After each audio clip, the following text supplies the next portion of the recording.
Um projeto no Senado quer tornar ilegal a produção de insumos orgânicos dentro das propriedades rurais, mais conhecidos como bioinsumos on-farm. O texto atual pode impedir, então, os agricultores brasileiros, inclusive de orgânicos, de produzirem seus próprios bioinsumos para controle biológico de doenças no campo. A gente vai saber mais informações agora com o Reginaldo Minaré, que é diretor executivo da Associação Brasileira de Bioinsumos. Seja bem-vindo, Reginaldo. Boa noite.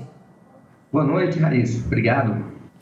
Antes da gente falar desse projeto, Reginaldo, o que a gente já tem assim de diretrizes semelhantes, né, de protocolos da Organização das Nações Unidas para Alimentação e Agricultura sobre os bioinsumos? O que a gente já tem em outros países a respeito desse tema?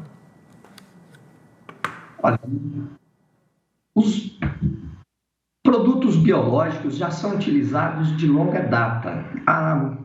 A própria FAO tem uma cartilha, né, chamada de biopreparados, que tem mais de 30 receitas, né, de insumos biológicos que o agricultor pode preparar em suas propriedades.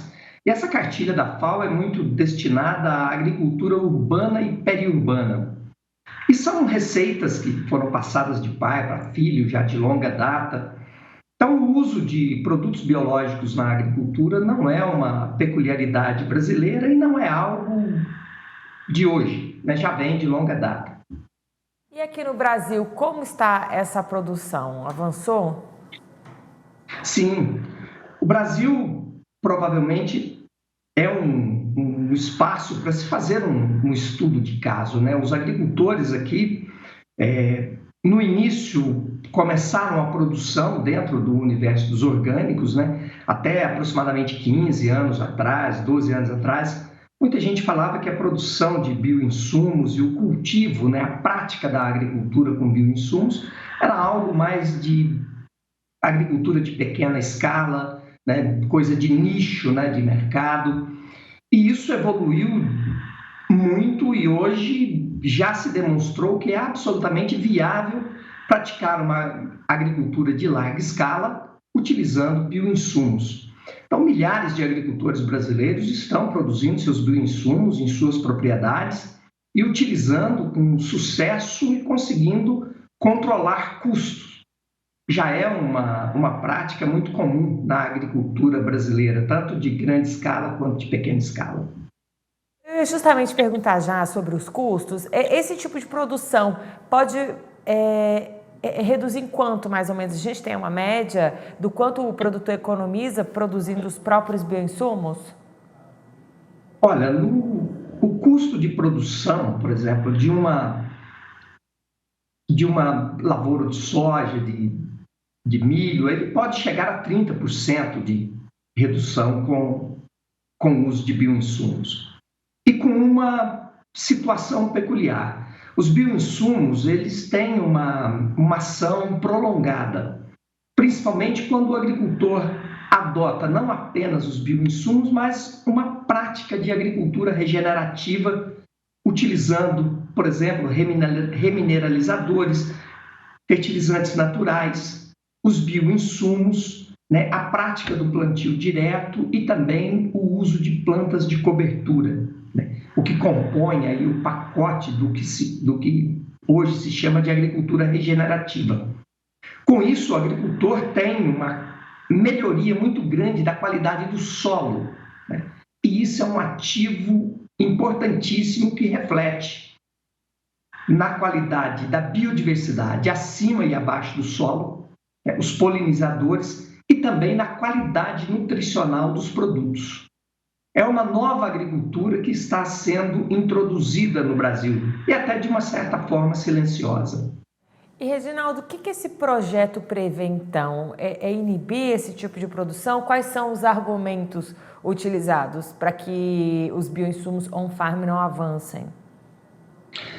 Olha, nós temos de fato, uma disputa de mercado, né? As grandes empresas que tradicionalmente produziram produtos, os agrotóxicos, né, os pesticidas químicos, têm a pretensão de criar um mercado para os biológicos semelhante ao mercado que hoje pertence aos químicos.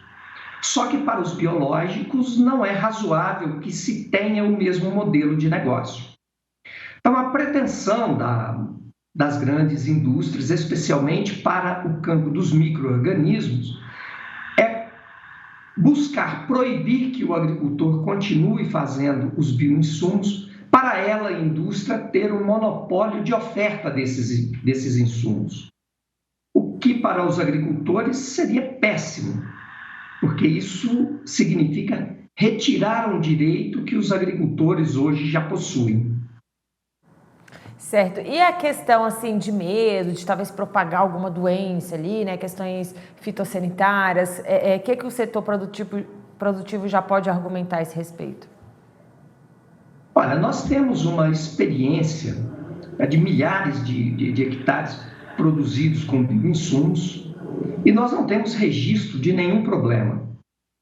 A produção de bioinsumos não é difícil de ser feita na propriedade, ao contrário, é até uma produção razoavelmente simples.